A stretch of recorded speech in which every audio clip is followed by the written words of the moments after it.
Hi there, I'm just getting ready to transplant my tomato plants there, and I thought I'd tell you a little bit about the garden rotation that I use. And so we think a lot about crop rotation on farms and in agriculture, but a lot of people don't realize that it can be pretty important in home vegetable gardens as well.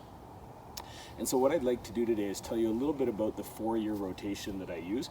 And the reason it's important to rotate crops is because if you planted the same thing in the same spot every year, one, it's going to deplete some of the nutrients, and two, it could risk bringing back disease every year. And so you could have fungus spores or bacteria that stay in the soil from one year to the next. So for example, if I planted my tomato plants in the same spot every year, then there might be tomato fungus spores or bacteria that live in that soil and might affect my tomato plants every year, and they're going to take a lot of the nutrients out of the soil. So I use a 4-year rotation.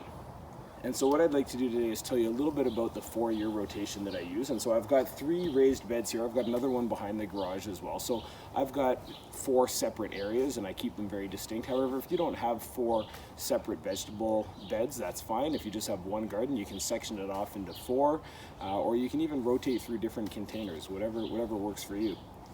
But the rotation that I use, let's start with year 1. So year 1, for example, is going to be legumes. I'm going to plant beans and peas in this planter, and what that does, those legumes add nitrogen to the soil, and so they're going to help to replenish some of the nutrients in there. So that's going to be year 1. Year 2, I'm going to follow that up with my greens and lettuce. So anything like kale or even cilantro, spinach, all the lettuces, anything that's celery, green foliage, and any of that greenery is going to be year 2. Those things require a lot of nitrogen, so they're going to follow the legumes. The 3rd year, I'm going to have my fruiting plants. So anything that flowers and produces fruit, for example, tomatoes, cucumbers, peppers, that's going to be my 3rd rotation. And then my 4th rotation are going to be my root vegetables.